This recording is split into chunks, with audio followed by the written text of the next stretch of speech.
pemidato yang keempat, kita kembali kepada kategori antarabangsa.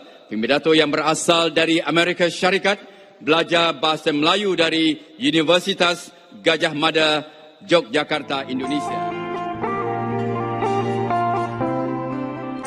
Pada mulanya hubungan Indonesia dan Malaysia dalam urusan bahasa adalah baik-baik saja. Indonesia pernah membantu guru dan dosen untuk mengembangkan bahasa Melayu sebagai bahasa ilmu di Malaysia. Bersama Malaysia dan Brunei, kita juga pernah membuat kerjasama bahasa lewat Mabim.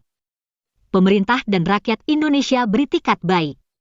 Tapi betapa kecewanya rakyat Indonesia setelah Malaysia belakangan justru ingin merusak dan menafikan bahasa Indonesia.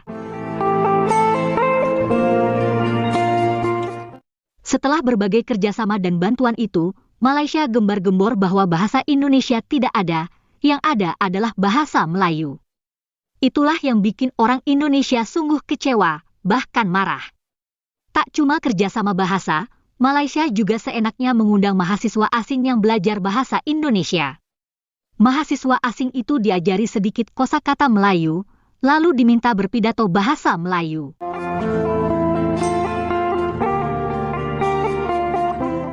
Raja-raja Melayu senang, pemerintah Malaysia gembira, rakyat Malaysia pun bangga. Dikira bahasa Melayu telah mendunia. Padahal itu hanya akal-akalan Awang Sarian dan kawan-kawan. Namanya juga cuma tipu daya, mereka berbahasa Melayu secara aneh, tidak alami. Dan itulah yang terlihat dari penampilan Wyatt Gordon dari Amerika. Sebelumnya ia belajar bahasa Indonesia di Universitas Muhammadiyah Malang dan Universitas Gajah Mada. Wyatt tampak kagok ketika diminta bikin pantun. Bukan Wyatt begitu tertarik dengan budaya Melayu yang membuatkan Wyatt mempelajari bahasa Melayu. Apakah keunikan dan juga keistimewaan bahasa Melayu yang menarik hati Wyatt? Saya sangat suka bahasa Melayu karena bahasa ini sangat menarik dan sangat unik dan sangat mudah dipelajari. Apalagi daerah ini kaya budaya dan ada banyak tempat yang menarik sekali dikunjungi. Antara budaya Melayu yang disukai oleh Wyatt? Pantun, gamelan, batik, semuanya nggak ada di Amerika Syarikat dan itu sangat berbeda dan unik. Wyatt sebut mengenai pantun, budaya pantun itu. Jadi kita nak uji dia, mungkin Wyatt boleh berpantun di sini. Makan kuih tiaw, makan nasi. Bahasa Melayuku sudah fasih. Bahasa Melayuku sudah fasih.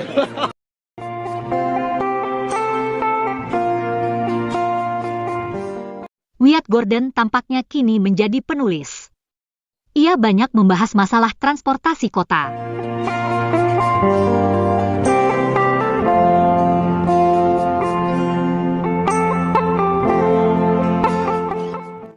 Wyatt memang lulusan master masalah transportasi dari Universitas Hawaii.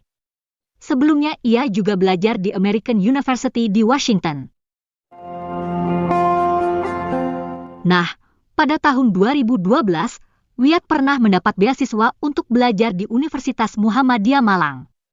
Ia masuk dalam program ACICIS, yakni konsorsium sejumlah universitas untuk studi mengenai Indonesia. Di Malang, Wyatt meneliti mengenai industri rumah tangga keramik. Universitas Muhammadiyah Malang memang sering menerima mahasiswa asing.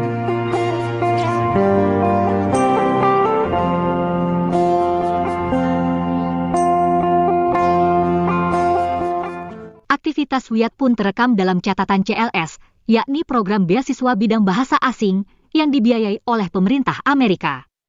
Setelah belajar di Malang, Wyatt melanjutkan studinya di Universitas Gajah Mada. Nah, saat itulah ia ikut lomba pidato di Malaysia. Selanjutnya, kita akan simak cuplikan pidato Wyatt dalam lomba di Malaysia itu. Pemidato yang berasal dari Amerika Syarikat, belajar bahasa Melayu dari Universitas Gajah Mada, Yogyakarta, Indonesia. Mengambil jurusan perencanaan kota, sekarang sedang melanjutkan pengajiannya di University Hawaii. Wyatt Evan Gordon dari Amerika Syarikat, tajuk pidato Pencarian Warisan Melalui Bahasa. Wyatt. Selamat sejahtera, tuan-tuan dan puan-puan. Saya berasa amat bertuah kerana berpeluang berpidato di depan pentas yang gah ini. Bahasa adalah salah satu cara kita menyumbang kepada masyarakat, terutamanya dari segi ekonomi dan sosial. Selain itu, penguasaan bahasa juga merupakan satu kemahiran yang amat penting untuk melindungi dan melestarikan sesuatu budaya. Saudara dan saudari, pengalaman saya mirip dengan pengalaman hampir semua orang di Amerika Syarikat. Saya keturunan bangsa lain. Saya adalah generasi pertama keluarga saya yang lahir di Amerika. Bapak saya dilahirkan di Eropa sebelum keluarga saya meninggalkan Jerman pada tahun 70-an. Tak lama selepas keluarga saya berpindah ke Amerika. Kenapa Malaysia memasukkan penutur bahasa Indonesia dalam lomba pidato bahasa Melayu? Itulah bingungnya kaum Melayu Malaysia. Mereka sebetulnya masih bimbang mengenai bahasa Melayu baku atau standar. Mereka tidak ingin meniru bahasa Indonesia. Tapi anehnya, mereka mengklaim penutur bahasa Indonesia sebagai penutur Melayu. Video berikut ini menunjukkan bahwa mereka sebetulnya gengsi meniru bahasa Indonesia. Media massa pernah menuturkan bahasa baku. Contohnya saya, suka dan sebagainya. Maknanya sebutan itu mengikut ejaannya. Tetapi selepas itu kita beralih kepada bahasa yang lebih mudah. Maknanya orang terkeliru ataupun orang tertanya-tanya, apakah perbezaan antara sebutan baku dan struktur bahasa baku? Sebutan seperti yang kita pernah amalkan dulu, stesen swasta pun ada. Saya rasa barangkali orang tak boleh nak ikut sangat. Kita harus ikut kehendak ramai, maka pada kita sekarang kalau baku bermaksud sebut ikut ejaan, tapi tidak perlulah hujungnya kalau A bunyi A. Kalau bagi saya yang rasmi itu bahasa yang kalau di RTM bagi saya sebut bahasa standar RTM. Yang tadi dulu kita pernah cuba yang vokal A di hujung kita bunyikan A. Tapi mungkin orang merasakan bunyi terlalu bunyi keindonesiaan. Jadi orang kata bunyi macam Indonesia. Jadi tak, kita belum lagi baku sepenuhnya, tapi kita yang A di hujung kita masih sebut ikut Johor Riau. Jadi masih lagi menyebut Jadi bahasa Melayu kita Johor Riau. Ya, Johor Riau. Jadi masih lagi menyebut